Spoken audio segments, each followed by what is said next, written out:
Good morning. Photojournalist Sam Tyler with samclicks.com. Welcome to my video notebook. In a very recent post, I talked about how this time of year is memorable, especially memorable to me because it's an anniversary of sorts. This time of year, June and July, 9 years ago, was when I was introduced to Cuba by a fellow photographer, Nestor Hernandez. And after that post, I reflected on Nestor's legacy, what it meant in his life as a photographer, and I came back to something that about his work as a photographer that isn't easy to remember or to discuss, but it's important to do so for the lessons that it demonstrates, that it teaches about archiving and cataloging your work and deciding now how your work will be managed posthumously. Nestor was a prolific photographer and a master printer, and people were eager, really eager to purchase his work.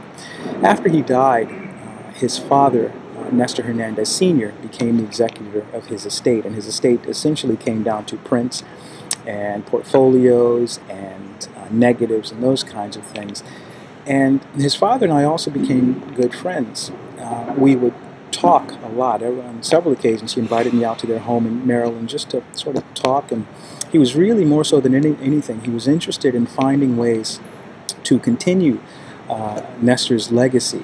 And so we would brainstorm a lot of possibilities. We talked about possibly establishing a foundation, possibly establishing scholarships for young people in underserved communities who are interested in pursuing photography, and possibly continuing the trips down to Cuba as a cultural arts exchange between Cubans and Americans.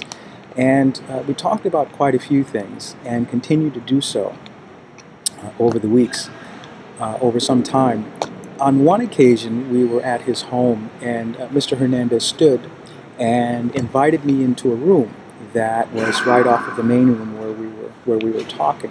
And it was a narrow room. There was a computer that was up and running. There was a high-end Epson printer used that was bought so that prints could be made. And there were these metal shelves, this metal shelving that you would get at IKEA, and stacked from top to bottom on these shelves were these 3-ring binders, and these 3-ring binders were stuffed with negatives of Nestor's work, and they were all over, organized throughout the room. There were prints and some photographic equipment, but primarily the archival side of Nestor's work. And his father allowed me to take a look one afternoon, just to go through, and a lot of the images that I saw, both as the negatives and the prints, were prints that I was familiar with, either that I had seen through exhibiting with Nestor here and in Cuba, or prints that I had seen in exhibitions that featured Nestor's work. And there were some really exciting things that I came across, a lot that had been photographed but had never been published. There were images of George W. Bush when he visited the D.C. public schools. Nestor was the photographer for DCPS, and he had that access.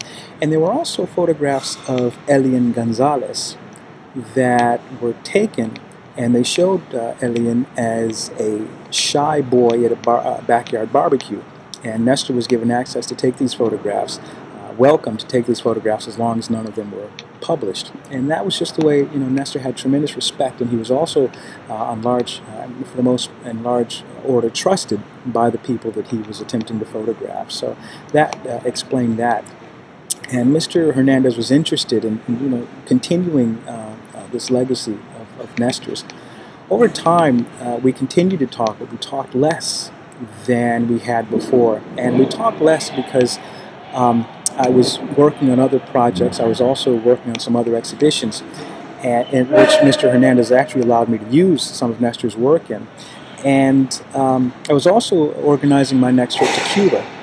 So we continued to be in contact, but less so.